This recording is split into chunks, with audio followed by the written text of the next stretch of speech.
Well, joining us now for more on the payrolls report is the Deputy Treasury Secretary, Wally Adeyemo. Bloomberg's Annmarie Hordern, side by side with me. Good to see you, Deputy Secretary.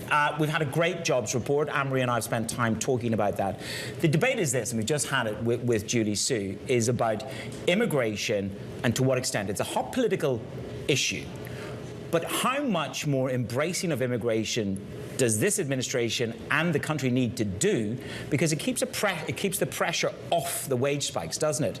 We should start with the fact that the president, in the beginning of his term, proposed comprehensive immigration reform because he understands the importance of us doing two things. One, making sure that we secure our border, but also that we have a sensible immigration policy that, to your point, helps us drive a successful economy. And when you look at the 300,000 jobs that were created in the United States this month, it's on top of historic gains in the labor market we've made over the last few years, where we're seeing wages grow faster than inflation, and we're seeing a robust U.S. economy because of the policies the president's put in place, including he's calling for and continues to call for us to do the right thing when it comes to immigration reform. But that participation rate has ticked higher. Jay Powell's talking about it's a bigger economy, not a tighter economy because of immigration. Do you see that, whether it's documented or undocumented workers coming into America that are filling some of these jobs? I think it's important for us to remember that one of the things we've been focused on since the end of the pandemic is dealing with supply constraints. Some of those supply constraints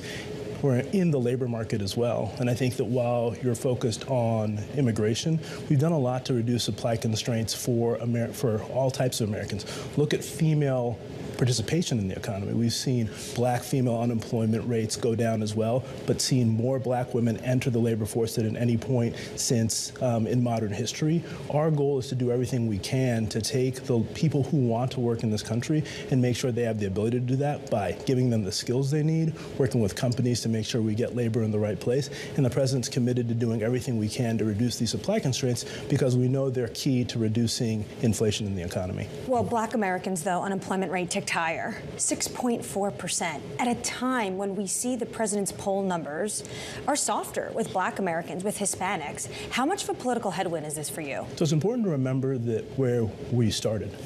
And when we came into office at the beginning of the Biden administration, black unemployment was above 16%. It's come down to historic lows, and I was in the Obama administration, and it took us years to see unemployment come down during the great financial crisis, and we've seen far faster movement there. There's more work that we need to do, but in addition to seeing unemployment rates reduce, we've seen historic gains in terms of the starts of black small businesses and small businesses run by people of color, which have been historic in our country's history as well. So our goal is to make sure that we do everything we can, not only to create well-paying jobs, but to create opportunities for people to build wealth by creating things like small businesses. And what the president's made clear is that we know the job isn't done. We've got more to do, and we have an agenda that it allows these small businesses to get access to two things they want: capital and customers, which are key. Let's pivot to Janet Yellen. She's just touched down in China, and to a certain extent it plays to some of the themes that you've just laid out, which is about making American jobs real and good for the economy. What is a tangible success from this trip for Yellen? Let's start from the standpoint that Secretary Yellen's going to China from a position of strength in the U.S. economy. Our economy is growing faster, it's more competitive than any economy around the world, and the reason for that is because of the policy choices that we've made. And success for the Secretary is to explain to the Chinese that the policy choices they're making today, which are leading to overcapacity, are not only not good for the global economy, it's not good for China's economy. They went and overinvested in property, and now they're dealing with that concern. By overinvesting in these industries, they're going to create concerns for themselves, and probably the most important thing you've seen the Secretary do was her meeting with business leaders, not just from the United States, but from Japan and Europe, because our goal here is to create a level playing field for companies around the world, because what we know is that when there's a level playing field, American companies win. So we want to make sure that the Chinese recognize that it's not, their concern is not just with the United States, it's with the global community, where we all are saying to them clearly that you need to address your overcapacity issues because it is not only hurting us, it's hurting you. She also hinted at this pending tariff review. What's the status? So the tariff review is in the hands of our colleagues at the U.S. Trade Representative's Office. I'll leave it to them. But what I will say is that we're talking with our allies and partners around the world about the use of tools when it comes to making sure that we address uncompetitive activity coming from China. Well, you're not just talking to them. There's active pressure. I mean, senior officials will travel to the Netherlands next week to put more pressure on the Dutch. to really hold back on chip. But I don't think we have to put pressure on them. Look at the Brazilians, look at the Mexicans, look at all these countries. Okay, well, we can use the word pressure or support. We can use the word pressure or support. Yeah, but they're doing this on their own, not because of America, but because it matters to them. You're telling me that the delegation are going to Holland and that it's not under any kind of pressure to deliver, to be in sync with the United States of America.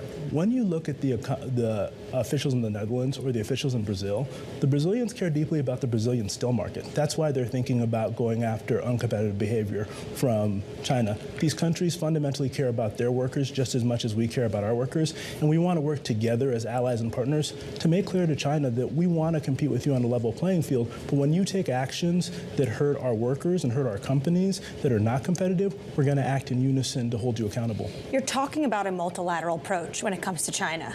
Yet at the same time, the president has announced his opposition for the Nippon Steel deal. The Japanese have come out and said, actually, this means that we would be united against China. Which is it? Our goal is to work closely with our allies and partners to build a global economy. But not at the expense of union jobs? That works for all of us, including building jobs in all of our economies. Fundamentally, we just did a deal with the Japanese, that allows us to work together to build a clean energy supply chain, the critical minerals agreement with Japan.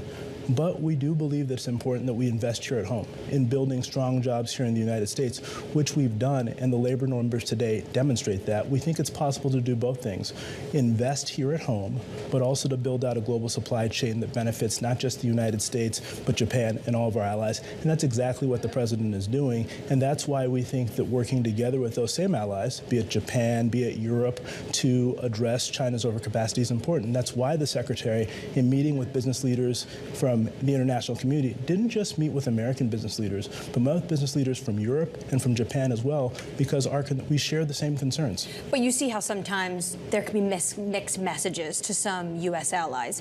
Back to the Nippon Steel deal, though. Is it dead or what?